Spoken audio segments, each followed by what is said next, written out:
Welcome to the Outbound Sales Podcast by UpLead. Join us as we share stories, insights, and advice from leading industry professionals to help you succeed in the world of outbound sales. I'm your host, Chris Zuby. Conor, thank you for joining the Outbound Sales Podcast. Appreciate you being here. Cheers, Chris. Thanks for having me. Great to be here. Yeah, absolutely. So I'm going to tee it up with a quick one. Same question I ask everybody, but how did you get into sales? I kind of fell into sales, and that's kind of the answer that I think a lot of people give when they say that they're in sales. I initially started out in banking and relationship management, and I quickly found out that wasn't the role for me. And I had kind of an intermediary sales job, client management job, about 5 or 6 years ago. And luckily I came across Teamwork, which happened to be in my hometown in Cork. Applied for the job and got it. That was over 5.5 years ago, and it was probably the best career decision I've made. And turns out I was quite suited to sales, and I was delighted that I ended up in Teamwork. Nice. Yeah, that's awesome. I saw that you had started out as an AE and kind of worked your way through the rankings. Yeah.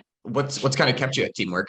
For me, it's really the culture. I suppose one of our main values is act like an owner, and you seem to have, or we seem to have this thing ingrained in us at the moment with working in Teamwork that you want it to succeed because the value is pushed on us so much. As I think like an owner, how can we best serve our customers, or how can we make Teamwork better as an organization? Constantly, pushing ourselves to provide information, provide feedback to the company, and they really accelerate in that. And for me, that it's something that is really ingrained in terms of, I suppose, my beliefs with regards to a company that I want to work for. And it's just become something of part of my everyday of working in Teamwork, like thinking and acting like an owner and just trying to improve the company every little way that we can. And we try to instill that to everyone in the company. And for that kind of culture, it's something that it's great to work for. Yeah. Would you say that you want to be there forever? Yeah, look, put you on spot. Yeah, for the foreseeable future, I think it's an incredibly exciting time to be part of Teamwork. We're growing, at an exponential rate, and I've seen so much change since I started 5 years ago. And it's only getting better and better what we do in terms of how we sell, the processes, how we define who we're talking to and who we're selling to. We have recently opened an office in Denver, so we have a sales office in Denver as well, covering most of the North American territory. So you can see the expansion of it even in the last 12 months and what it's going to be like over the next 12 to 24 months. So it's an incredibly exciting time to be part of Teamwork. Awesome. Very cool. Tell me about, like, in your experience kind of leading and managing an outbound sales team. So we would define kind of outbound in two kind of stretches. We would have, I suppose, the outbound, which would historically be led by the marketing team. So driving kind of leads to our SDRs, working through the funnel in terms of scoring, how we contact these customers, who we would feel would fit into our ideal customer profile. That would be kind of the cold outreach as well that the SDRs and the AEs would focus on as well. So I suppose from an outbound perspective, who to reach out to? Is it we're just picking up a phone call and just calling these customers for no particular reason? No, we have a plan in place. We have a list of customers that we feel have good buying intent, are showing good buying signals, and we go after them in terms of different channels of communication. We would then have warm outbound, which I'm specifically focused on at the moment with our expansion team. And I suppose in this day and age, customer base that you have at the moment, that expanding that customer base has become ever more present. You're trying to get the most value for the customer, seeing where they can go with Teamwork.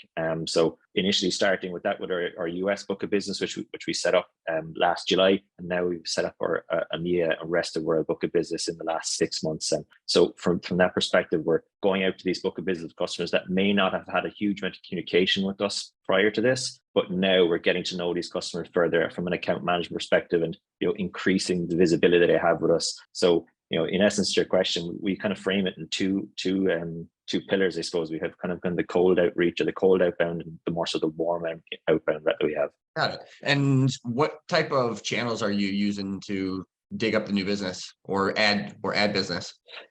So the channels that we currently have are, your fundamentals of your phone and your email. We currently utilize Sales Navigator. We recently took on Vidyard as well, which we are finding huge success in terms of, it's kind of low start in terms of trying to get the reps to record themselves. And sometimes people don't like being record themselves and getting creative, and everybody's different in that sense. But we've seen a huge uptick in terms of the usage of that. And our customers have really responded to in terms of the it could be a 30-second or a minute video, just being able to explain, why you're contacting someone, I suppose the reasons for it, and just adding a little personalization. For us, getting in front of our customers is the first part, and getting in front of the prospects as well. But how do we differentiate ourselves other than the value that we provide? It's that level of personalization, that extra little bit of research that we're doing beforehand to get to know the customer, to get to know their business, and just to ensure that they're comfortable in the conversations we have with them. Got it. And what are some typical challenges that you run into on just the normal occurrence? I suppose the biggest challenge is kind of, when you are working from an outbound perspective, is I suppose the toughest part, I suppose, is actually getting on the calls or getting in contact with the customers. Once you do that, you want to be able to ensure that you're saying the right things, you're speaking to the customers so that you're kind of catching their intent straight away. And that's quite difficult in terms of being able to measure what you're saying to what the customer wants, or to be able to pick up on, or what the prospect wants, for instance. And one thing that we have found is helping us now is that we're using Gong quite a lot in terms of the video recording, or sorry, the call recording. And we're using the insights from Gong to get better at the conversations that we have each day. So this could be in relation to the types of things that we're saying on calls, picking up the triggers, and what we're doing then is role playing based on how we get better at that. We recently took on HubSpot as well, which is being a game changer for us in teamwork. And what we're doing is we're actually creating pre-call planning, pre-call playbooks, so that the team have a structure to go into these calls with, and a direction that they can take the calls in. So open-ended questions, and making sure that we get good conversations with customers. So that has been an initial challenge. It's something that we're continually working on and continually overcoming. But for us, I think that the most difficult part of that would be, I suppose, getting in front of the customers first, but then having the correct conversations with them. Yeah, sounds like you guys are picking up the phone quite a bit too, and kind of doing quick pitches as well on the phone. Yeah, exactly. We like to have a good split between, say, for instance, calls and emails. It's all well and good being able to email somebody, but if you can get them on the call, sometimes emails may be pushed to one side, because people can be getting hundreds of prospecting emails, or hundreds of emails from their accounts on a separate day-to-day or weekly basis. But I think trying to get people on calls is very important as well. So we do very much encourage a split between calls and emails. And the other metric that we would track on top of that as well then is meetings. So how do we drive revenue, or how do we drive conversations where our customers, our first port of call is the activities that we do from an email perspective and a call perspective, which leads to in-person meetings. And that in turn leads us to be able to kind of build relationships and, I suppose, increase revenue from those customers. Nice. Yeah, I personally think that phone is everything. Like, emails all well and good, and you can do a lot of really good work obviously over email, but like anytime you get an email, the gut, in my mind, response should be to pick up the phone and call that person, so nothing gets lost in translation. Yeah, I couldn't agree more. And what we try to push as well is, when you are delivering pricing or quoting or anything like that to the customer, sometimes, when you get a quote and a price, it can be taken aback by the customer price. But I think it's best to kind of jump on a call immediately, just as you mentioned there, and try to deliver that price. Or as an example, if you're trying to prospect a customer or trying to get a level of information from them, you mightn't get an email back in a specific time frame, or you might come across in a different way in an email. I think the best way to talk to a customer is on the phone, because you could catch them at a particular time where they're particularly, from prospective perspective, off guard, and they're just happy to have a conversation with you. And the amount of information you can generate for that is tenfold for what you can get from an email. Yeah, 100%. What do you notice as common themes across some of your best performers? Yeah, that's a really good question. Work ethic is the number one thing in terms of a theme of what you can from a rep or an AM. I suppose from a closing perspective or a conversation perspective, you can coach that to individuals. Work ethic and drive is something that you would always look for when you're hiring or you're interviewing. Do you think this individual can simply slot in and just put in the effort from day one? And the minimum, once you can get, I suppose, if you get an effort from an individual rep, you can build the structure of how you sell, or the process that you can sell, or you push around that general work ethic. So the people that we find are the most successful are the people who have the ability to be able to, I suppose, do the work, but then also on the same front are very coachable, open to feedback. How can I get better? Always looking to continually get better. something that we're doing quite a lot at the moment is we have weekly film reviews across SDR team, AMs and As, and we do it from the EMEA team and also the US team. And what we do is we take a call each week, and each person has a reviewer, so positive and potentially negative feedback from it. And it's like a good way to be able to peer review and get an understanding of where you're getting better. And we see a lot of our top performers are actually submitting their calls to be reviewed either by the managers or by their peers because they're continually looking to get better. So you've seen that's just been incredibly successful. It's driving engagement across the team. People are learning in a huge way. And you can see now people are saying, okay, someone else has submitted their call. Maybe I should start doing it. And it's actually fostering a really good environment in terms of people wanting to learn and get better. It's amazing. Have you ever thought about turning something like that into a KPI or like kind of enforcing it, or do you kind of like it as something that's kind of come across organically? To begin with, it's kind of become, it's very much an organic scenario at the moment.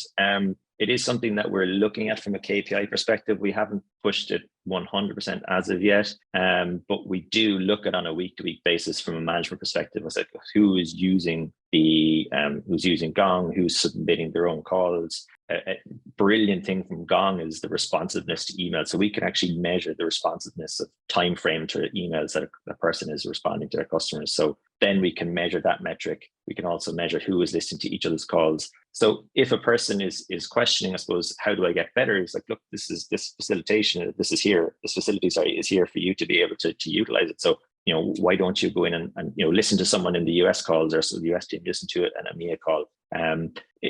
We aren't quite at the level of ingrained metric at that yet, but it is something that we are definitely keeping an eye on. On the subject of KPIs, is there anything that you do find yourself monitoring or making a requirement for the team, or is it more of a culture where you get the job done and you're not really going to spend too much time worrying about that stuff?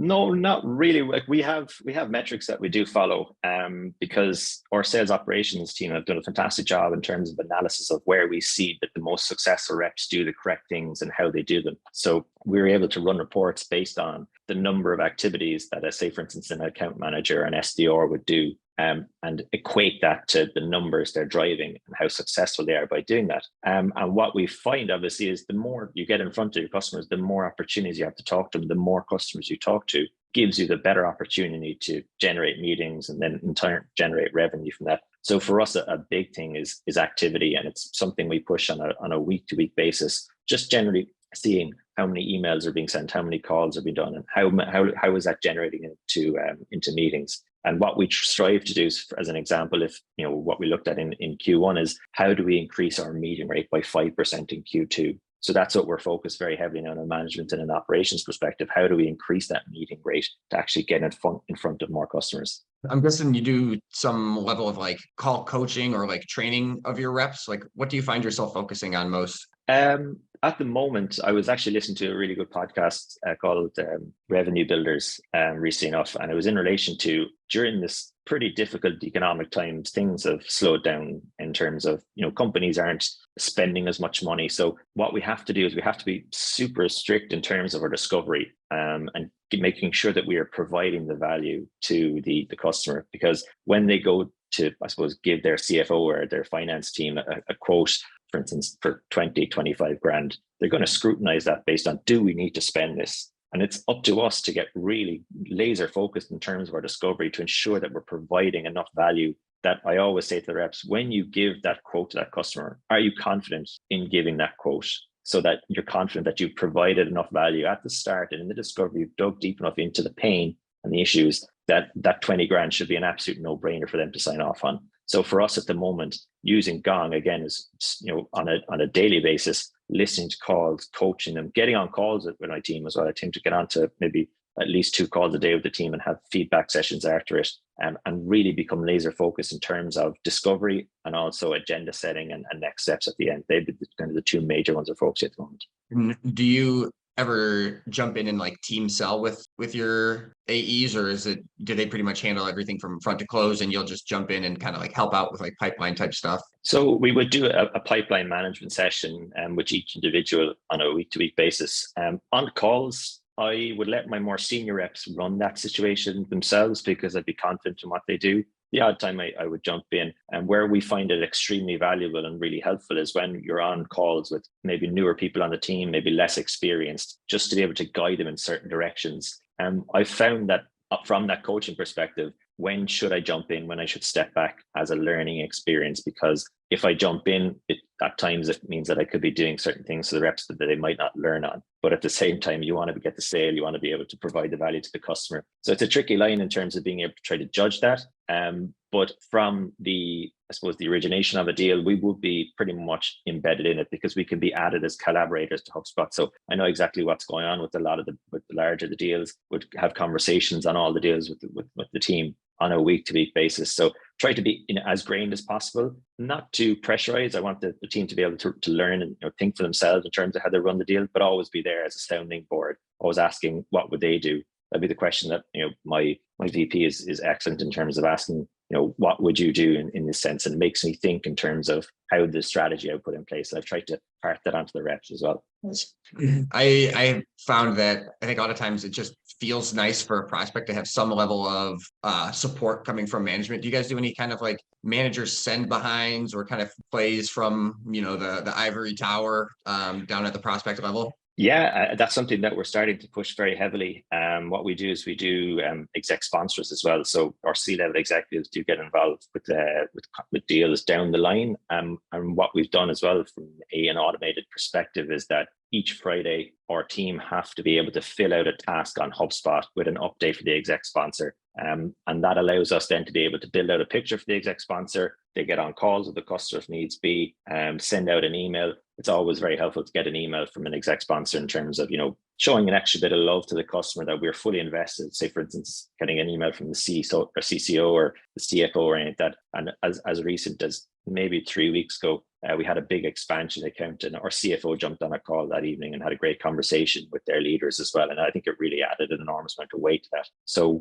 we do it from the C-level executive all the way down to the VP, director sales, and myself would pitch in terms of needs to, I suppose, show the customer that extra bit of love or help with the emails or anything like that. Move.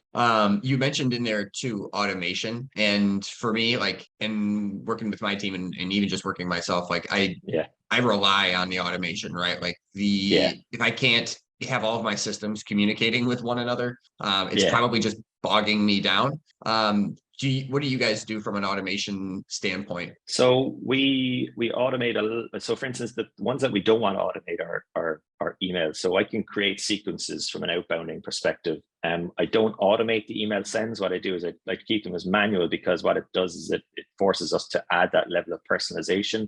I think sometimes when emails are almost too automated, that it doesn't come across to the customer, and I don't think they'll even bite in terms of conversations with us. So we're able to create these automated sequences, but the email sends have to be manual out of it.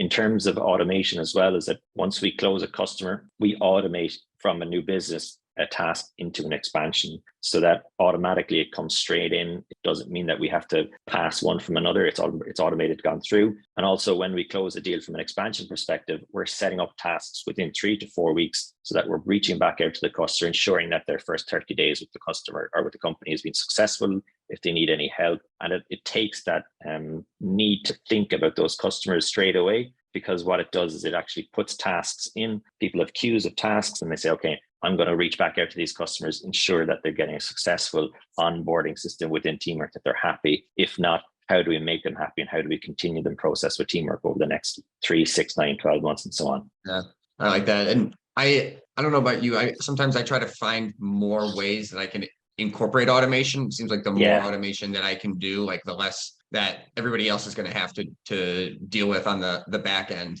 Is that something that you guys are like actively in pursuit of on a regular basis, or how would you describe that? Yeah, that's a great point. I suppose what we're always trying to do is make it as easy for the reps, the SDRs and the AEs and the AMs just to concentrate on the selling side of things. How do we make it as simple as possible for them? And it's something that we're continually iterating on. And since we got HubSpot, it's made it 10 times easier for us to be able to do that. And that can be from an SDR perspective to adding things to an AM or an AE and billing. working with our finance team who are now looking in HubSpot as well, and our CSMs, and having all of that automated in the one central area has made life 10 times easier for us. It gives everyone visibility, so everybody knows what's going on within a particular account or within a prospect. And our marketing team are also involved in HubSpot as well. So having that all together has made our life 10 times easier. It really is being a game changer for us. Ever have any issues with like adoption, or because there's usually something that the user has to do to either get it set up or put it in motion or remember to do every single time? Do you ever have any issues with adoption, or does your team just seem to pick this stuff up really easily? So our team adapting to HubSpot, is it? Yeah, or in Gong, like getting the value that you intend for them to get out of the tools that you give them. Yeah, that's very true. I suppose we have an onboarding team here in Teamwork who onboard our clients. And what I always try to do, or what I try to tell the guys or the girls as well on the team, is that how would we put ourselves in the shoes of the onboarding team or the customer that we have sold to and onboarding in? So are they adopting to Teamwork? And if they don't adopt to Teamwork, they won't be successful. It's the exact same situation when we use LinkedIn Sales Navigator, Gong, Vidyard. So one way around that is that we've created sequences, and in the sequences, the steps include Vidyard, your pre-call planning from HubSpot, your LinkedIn Sales Nav, and it's forcing the team to actually use it on a day-to-day basis. So then it becomes almost ingrained in their daily life, so that they're using it. It can be, people can be, they might like to change, they might like the way that they work. And, we like people to have their a sense of freedom to be able to work their own book of business or to work their customers. But at the same time, we've gotten a lot of data and a lot of feedback that these systems work. So now we're going to implement them. And the easiest way for us to be able to implement them is to use them on a regular basis. So by putting them into sequences, or by ensuring that, we have a metric for how many vidyards have you sent this week, how many times have you looked on Sales Nav, who are you prospecting? And we measure that then, so it becomes ingrained in the way that we work on a daily, weekly basis. I like the answer. You just force them to do it. Yeah. You got to do it. Yeah. I know it can be difficult at times, and when you've got a shifting in the mindset of an individual who may have worked a certain way. I suppose you kind of need to have a conversation with that person about how they feel about it, their feedback, and then just try to show exactly why we're using it. And when we're selling, we always try to get to the why. It's the exact same thing when we're talking to AMs, AEs, and SDRs about why we're doing things. And if you can show them the reason behind it and the why and how it can be successful, it's a lot easier to get, I suppose we would say, the volunteer army to get behind you and to be able to use the systems that you're implementing.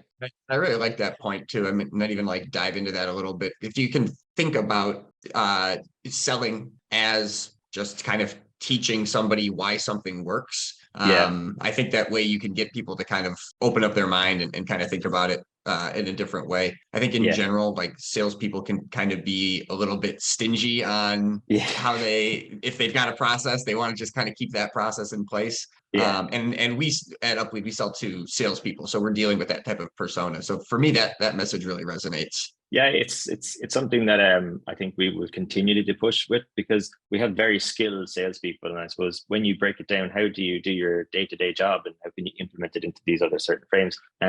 Like as an example, something that we've tried to do very heavily is that we create sequences, but when we create the sequences, we get the team involved in them so that they're front and center in terms of the messaging that's going out, the structure of it, how many of them we're doing. And what we tend to do then is have a group session in terms of, do we feel that this sequence is working? Is the wording correct? Are we doing the right things? Are we targeting the right customers? So that everybody has a very collaborative approach in terms of how we're going out for it. Obviously, the start is in terms of, I'll create the sequence and the structure of it, but everybody is involved then with the remainder of it, so that everybody has a piece of the pie in terms of how we're going after our customers and how everybody is learning and growing at the same time by collaboratively doing these things. And once I'm guessing then at that point, once you've seen maybe collected a little bit of data on how you're performing on some of those sequences, you're doing a lot of changing and toggling and A/B testing there, or you just kind of let them roll? Or yeah, we're continually monitoring them. One thing that we monitor quite heavily would be, say, for instance, the open rates on emails and the meeting rates and the number of calls. My colleague Abby, who's my counterpart in the United States, we collaborate quite a lot in terms of what they're doing from a sequence perspective, which would be very similar to what we're doing in EMEA and the rest of the world, but they might have slightly different language based on the markets they're talking to, they might have one or two different types of steps that they have in the sequence, but along the lines, they're very similar, but we're trying different things on a very regular basis just to ensure that, I suppose, we're consistently getting better at what we're doing. I really like that. I've recently been kind of experimenting, and I haven't gotten very far, so I'm gonna have to still collect the data on it. But I've been experimenting with like a little bit, like splashing a little bit of humor, splashing some jokes into emails. Like, do you ever do that? Is that something that's kind of in the Rolodex for you guys? Yeah, we're pushing very heavily in terms of the personalization of emails, and that's why over the last couple of weeks, what we've started to do is actually take away the email. So we create the email template, and now what we're doing is we're actually forcing the team to input their own email and their own level of personalization. It doesn't need to be, I suppose, crazy long in terms of the email, but what they're doing is they're putting in the subject line that we think that will grab an attention. We put something about what have you done your research in LinkedIn? That's a big thing for us. How we research the company in LinkedIn, in even on Google, any bit of news or anything like that. And I'm getting the team to share these with me so I can share them in our chat channels or internal chat channels to say, hey, look, this one of the individuals had a great email and referenced this about the customer. A really, really good and an example of, and this was from one of my top performers last week, was that he simply referenced to a customer who had gained investment, and it just created this open conversation with that customer, flowed into a call and got the meeting out of that. So we're really encouraging that level of personalization, getting, deep in terms of how do you get better with your pre-call, with your predetermined information that you have for the call, and adding in certain things into the email. And one thing another one of our top performers created mini GIFs of the actual working of the platform and put that into an email. I thought that was like super clever in terms of, hey, this is the feature that we're currently using, and just a small little GIF inside the email. And it's a huge success talking to our customers and our prospects as well, because they got to see exactly what was going on in this 15-second GIF on the email. Nice. Yeah. And it's just like, they don't even have to click anything. It's just kind of like playing, exactly, just kind of showing up. It's pretty savvy. Yeah. So I want to kind of wind things down a little bit. One question I like to ask as we start to kind of taper things off too here is, if you could just offer one piece of wisdom to any outbound sales team, what would you offer? What I think worked well for us and what has worked well for me prior to being a manager is persistence. Just don't get too bogged down on, if you're getting no's, if you're getting rejected, consistently putting in the same work ethic every day and consistently going after your calls, your emails, and be very process driven in your own day to day, and don't get too bogged down in getting rejected or getting no's, because it's going to happen. Don't get too deflated about it. Keep that work ethic alive and you will be successful. I've no doubt about that. Even from an SDR perspective, an AE or an AM, like the work ethic that you can put in there and just the perseverance that you can put in there really, really helps. And it's stead to me in terms of when I was a rep, I continually tried to practice that on a day-to-day basis. And it was fruitful. So for me, that would be the most important thing. Just keep the head down, persevere, and keep going in terms of activities, because it will come good for you. Nice. I really like that. And if we've got any recurring listeners, like that seems to be a theme that we cover here on this podcast a lot, is that persistence and maintaining that attitude, kind of keeping control of what you can control. And a lot of times that literally only just means your frame of mind, and kind of going in there and showing up. So I completely agree. And I really like that advice. And to piggyback too on the activity portion too, like I always say, activity breeds activity. So if you want somebody to do something, like you got to give them a reason to do it. So I really like those points there. Yeah, well, we've set like a certain level of activity that needs to be completed by your teams. And for us, what we're saying is, like, if you're on the call, if you're calling teams and you're making your emails, our sequences become secondary. It's because you're going to be talking to prospects and customers on a day-to-day basis on the phone and email all day long. The busier you are, these activities they just build up and build up and build up, because you're completing so many because you're so busy. It makes it for, really, fantastic way to be able to work. It makes work a lot more enjoyable because you're busy, things are going well. And what you're doing is that these metrics are being hit on a regular basis. So the micromanagement of things becomes irrelevant because everybody is working in unison. It's actually being very successful from a metric perspective. and we've kind of tiptoed around it. We kind of danced around it in sales in general over the course of, and I guess life in general over the course of the, last 10 years, 5 years, 2 years. Technology has just been getting more and more infused. But within the context of sales, what are your thoughts on the way that technology has become so infused in what we're doing? And what do you see for the future state, what that will continue to look like? It's a great question. And in terms of the ability to be able to understand where your customers are and the buying intent that they have is become ever more present in the way that we sell. 5 years ago or 10 years ago, if you're just picking up the phone and calling customers and essentially not knowing exactly maybe where they are in terms of their buying process, not the intent that they have. At the moment, we have so many things at the tip of our fingers in terms of knowing what the customer is, intent is, the buying signals that we can get from certain features, how many they're using, how many times they're touching on the trial.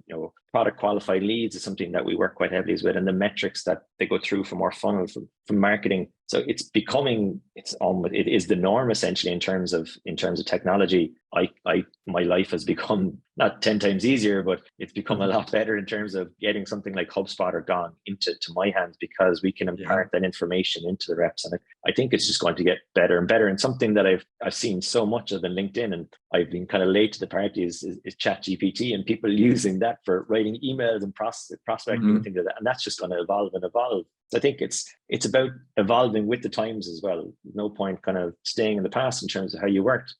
These buying trends and buying techniques are going to get better and better. So it's up for us to be able to keep up with that, because all it does is it makes our lives easier and it enriches it with data to be able to talk to customers and to be able to understand our customers better. And at the end of the day, all we're trying to do is get to the bottom of what the customer is trying to do so we can provide value to them. And the more value that we can provide to the customers is better for the relationship with that customer. Absolutely. Are you leveraging ChatGPT at all? I'm starting to. As I was a small bit late to the party, but I'm starting to. It's an incredibly powerful tool and incredibly helpful.